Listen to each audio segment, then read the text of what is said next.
perbuatan melawan hukum.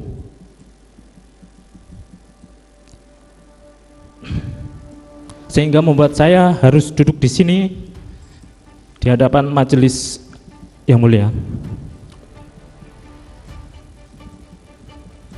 untuk membacakan nota pembelaan atau pledoi pada hari ini.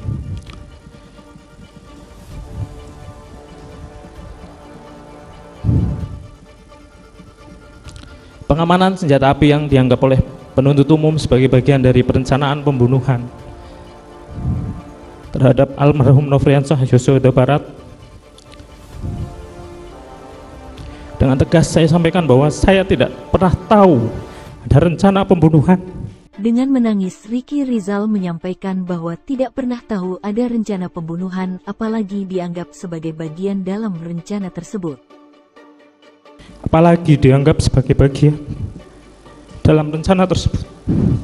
Pada saat terjadi keributan antara Nofriansyah Yosua Huta Barat dengan Kuat Ma'ruf, hingga Kuat Ma'ruf sempat menggunakan pisau untuk mengejar Yosua, Ricky mengungkapkan sebagai senior dan dituakan. Pada saat itu terjadi keributan antara almarhum Yosua Nofriansah Huta Barat dengan Om Kuat Ma'ruf.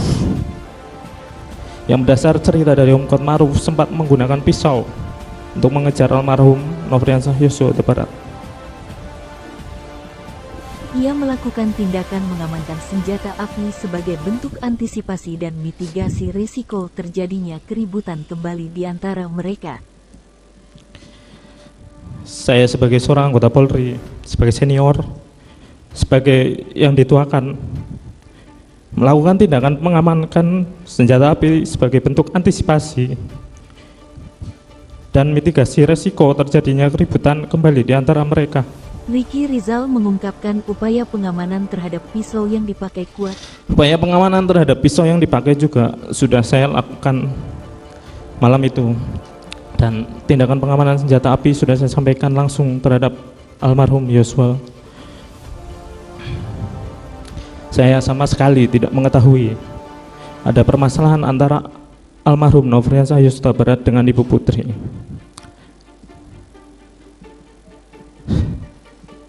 Saya tidak pernah tahu bahwa ada ancaman yang dilakukan oleh almarhum Nofriansah Yosua Huta Barat kepada Ibu Putri. Selain itu, yang mulia majelis hakim, saya tidak pernah ada permasalahan baik secara pribadi maupun kedinasan dengan almarhum Yosua.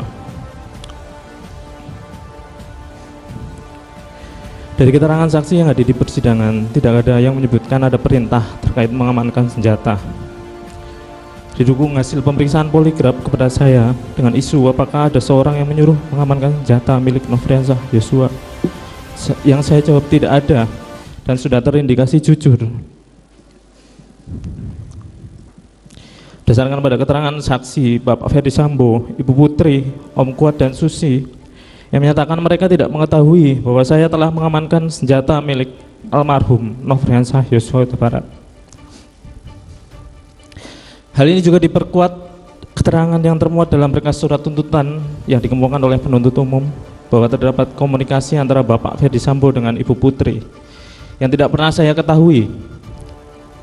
Pada Jumat dini hari tanggal 8 Juli yang menyatakan bahwa Ibu Putri meminta Bapak Ferdi Sambo untuk tidak menghubungi ajudan atau yang lain, dan menyatakan Ibu Putri takut apabila terjadi sesuatu yang tidak diinginkan mengingat almarhum memiliki senjata. Saya tidak pernah dihubungi oleh Bapak Ferdi Sambo pada tanggal 7 maupun 8 Juli 2022. Berdasarkan keterangan saksi yang sudah hadir dalam persidangan ini, termasuk saksi dari operator seluler, menyatakan bahwa tidak ada komunikasi elektronik antara saya dengan Bapak Ferdi Sambo. Hal ini juga dapat dikuatkan dengan melakukan pengecekan terhadap handphone milik Bapak Ferdi Sambo yang sudah disita.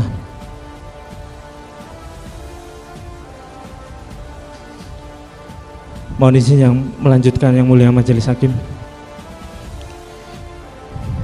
Pagi hari tanggal 8 Juli 2022, saya diperintahkan secara mendadak oleh Ibu Putri untuk mempersiapkan dan ikut mengantar beliau pulang ke Jakarta. Sebagai seorang bawahan, sudah menjadi hal yang wajar untuk memenuhi tugas dari seorang pimpinan Dalam hal ini Ibu Putri sebagai istri dari Kadif Propam.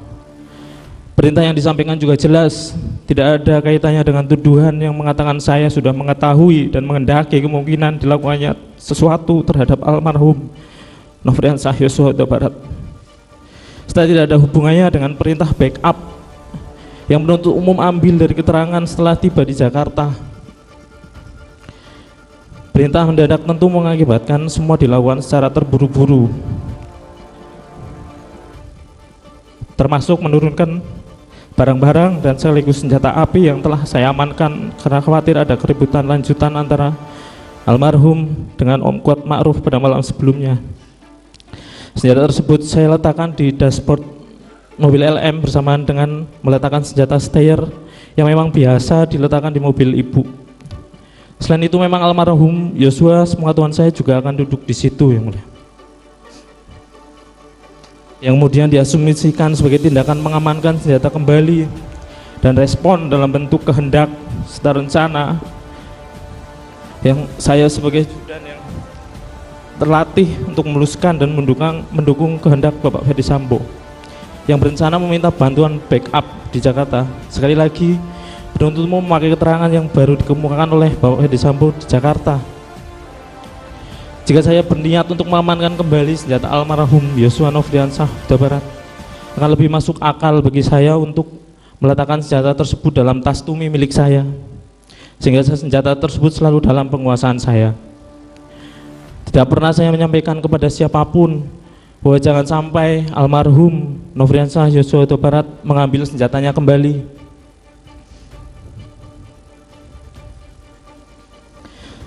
Setelah selesai kendaraan dan barang-barang disiapkan, sudah menjadi tugas saya untuk melakukan pengecekan ulang ke dalam rumah, memeriksa barangkali masih ada barang milik Ibu Putri yang tertinggal.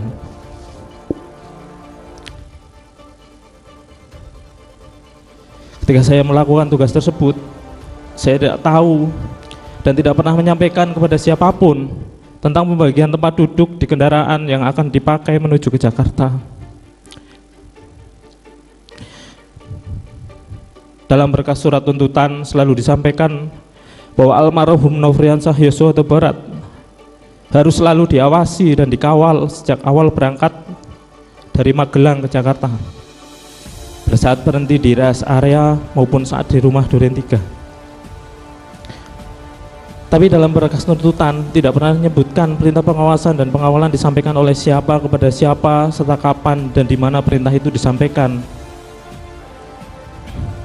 Dimulai dari pembagian tempat duduk saat berangkat ke Jakarta yang tidak didukung satupun keterangan saksi atau bukti. Pada saat mampir di rest area tol untuk ke kamar kecil, dari keterangan saksi di pengadilan sudah jelas bahwa saya yang meminta kepada Patwal melalui HT karena saya sudah ingin buang air kecil. Jika memang harus diawasi, maka semestinya saya tidak boleh melepaskan pengawasan saya ketika di Saguling saya dipanggil oleh Bapak Ferdi Sambo. Dari semua keterangan saksi tidak ada yang saya perintah atau saya minta tolong untuk mengawasi keberadaan almarhum Yosua di Saguling.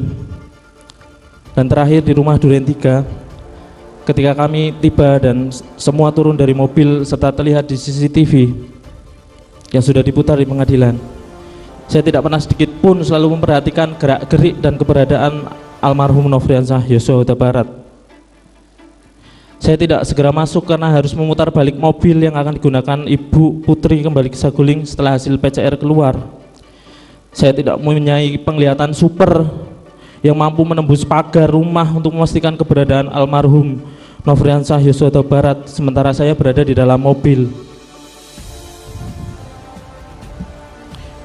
Dan sudah kita ketahui bersama yang mulia bahwa di bagian depan rumah Duren 3 juga terdapat garasi dan pintu pagar yang dapat terbuka. Sedangkan dari rekaman CCTV terlihat pada saat almarhum Nofriansah Yosua Huta Barat berada di sekitar tempat itu, saya sama sekali tidak pernah mendekat ke arah almarhum Nofriansah Yosua Huta Barat.